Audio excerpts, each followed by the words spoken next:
So you guys were I'm hearing a lot of you guys wanted a theme song shortened, so here we go. This girl reviews movies, games, and books. Sometimes she plays them. So does that, and when she does it with the cat, does that make her crazy? Does that make her crazy? Probably. So, it's shorter. There you go. Crazycatlady or Martha Butler does not own any trailers or pictures. I use them under fair educational for and entertainment purpose. Blade, just like Solly did. Well, those years ago. See? No, I don't want to do any more of it. Hi, real Martha here. So, this one that I'm reviewing was mostly what I watched with my younger sibling, since it came out when I still love animation, but mostly only ones I mostly watch when they first come out is if they're actually good, or if it happened to be on. This one still came out when there was regular TV out, so yeah, back when we had still on Netflix, but I didn't see this one in theaters when it first came out. So this is Kung Fu Panda 1, and I think it's really good.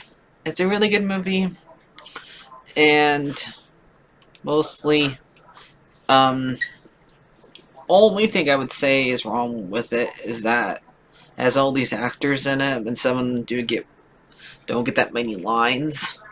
Like the Furious 5, they have all these good actors playing these roles, and they only get like 5 lines if they're lucky.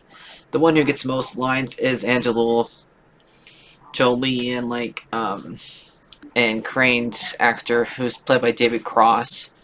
Like for Jackie Chan, who plays Monkey, and the Mantis doesn't get that much lines, who is played by Seth Rogen, and neither does the Viper, who is played by Lucy Liu. So yeah. So if you haven't watched it yet, let's go on to the summary. Go watch it. Go watch it. It's on Peacock and a lot of other streaming services. If you don't have that one, you can go watch it on Amazon. So both of them are free. So it's about Jack Black being a panda, and he wants to be a kung fu fighter. His destiny for him to be the Dragon Warrior, except for he's a panda. But the thing is, this teacher, Shifu, also a panda. He's just a smaller panda. That's what type of panda. So it could be referring to him. It could be referring to both of them. It's because he's a red panda. That's why, but he's smaller. So yeah. And because we have Tai Lung, who's played by I Munchain, and he is a cub, a tiger, or a snow leopard, I think, that was raised by Shifu in order to be Kung Fu master, but Oogway, who's played by Russell Don Kim, and he said, basically just pointed at him, and Shifu says that was an accident. He just fell down and got in the way you're pointing. You'd be pointing at tigers for all you would care. But then he says, there are no accidents. So he learns. Chief first tries to get rid of him because he thinks he's useless. I think he can't teach him because he's fat, and he's not going to be able to learn. He's more care about eating. So he has his first 5 his students tried to kick his butt a bunch of times. None of them and get rid of him. And each of them are both named after a style of Kung Fu. So yeah. And one time, when they have a duck who goes and flies and like tells the rhinos that they need to get more guards, but they don't. They think that they're too smart and they have enough guards, which they don't. And if they really want it, like I know I hate when people do this, when people like find a hole in the story and say there's no reason for the story. You just put this thing here, and the story would never happen. But I hate when they do that because then there's no story. But there is a way for them not to have a story here, because the way that that Tai Lung gets out is because of the duck has sheds from his feathers, and he grabs it by his tail and puts the feather into the hole. Now, if they just chained up his tail, the story would never happen. But I want a story to happen, so I hate when that happens. Okay. So yeah, let the tail be free, so we have a story. So you tell those people, those stupid people, say they could have used the eagles. Then you don't get a story. Okay.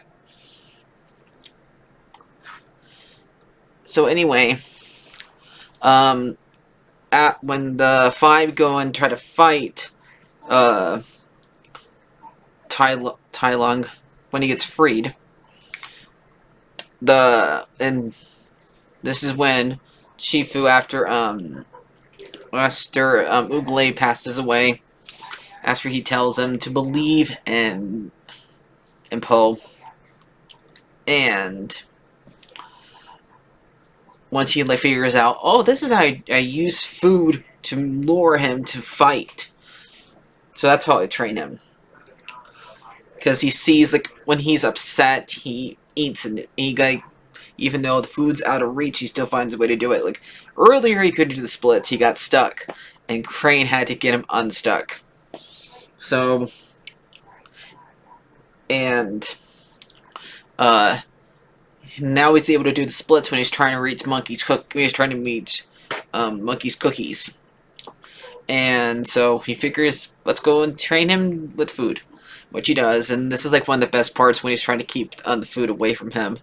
And I love this animation. I also like how he's like saying all these weapons have names, and he's not supposed to touch them because they're one of a kind, and he can't help but touch them. He's kind of like a little kid at a toy store and wants everything but he can't.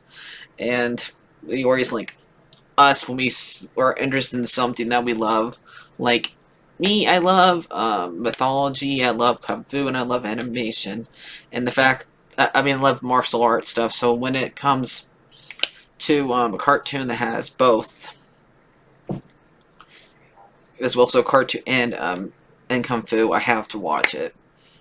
So that's one of the reasons why I like this, because it's disciplined and it has a very good lesson, because the lesson in this is you're already special. You don't have to worry about becoming special. You already are, because that's the entire thing with the Dragon Skull is you look at the paper and you just see you. And you're already you. So yeah. There's no secret ingredient. And his dad, Mr. Ping, who is really his adopted dad, like, one look at these two, you can tell that's not his real father. That's not his actual father. He adopted him. But Po doesn't want to admit that because he loves his dad. So yeah. And Mr. Ping is just a great dad, who's played by James who, and he does a great job playing the adopted father. And at first he wants him to run the noodle shop for him, and then he tries to trick him, like, say, I'll teach you the secret ingredient to my my noodle soup. And eventually he tries to tell me there is no secret ingredient. It's just noodle soup. And that's when Po figures out, oh, There's no secret ingredient to the scroll. It's just me. And when Tai Lung gets there, after we hear the story about him raising him from Tigress, and him realizing that there's Shifu learning that there's darkness inside the student that he trained, and he can't, and Ule can't pick him because he doesn't want to give the secret to somebody who's evil. So, um, Shifu can't beat him because he loves him, and after Moho goes and saves him, does a really great fight, like set him a couple times, like he says, "What are you gonna do? Sit on me? Like, don't tempt me." Like he does a couple times when they're like falling down the stairs. And the way he beats him is the move that Ugalade tried to Shifu tried to use on Poe at the very beginning of the movie, and which is like when like hold a finger and you like put down a finger and it like boom. So yeah. So I like this movie. It's really good. The actors in here do a great job. Just really wish the ones that are just there to push around Poe would have more lines, because these are great voices. These are great actors. If you're gonna have them here, might as well have them good lines. So I'm probably gonna give this movie like a okay. Forgot to tell you when, like, what year it came out and stuff like that. How much money it made? It made $600 $31.7 million. That's the box office, and it came out June 6, 2008.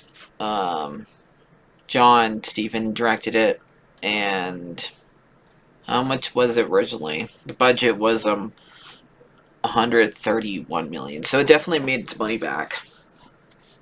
So yeah. So that's it. 9 out of 10 because I love it. So I'm probably gonna watch the second one eventually, like next week. So go and watch it, guys. It's really good. And like, favorite, and subscribe. And everybody wants Kung Fu fighting. Everyone's fast as lightning. You're as fast as lightning. Hit that subscribe button. Bye bye.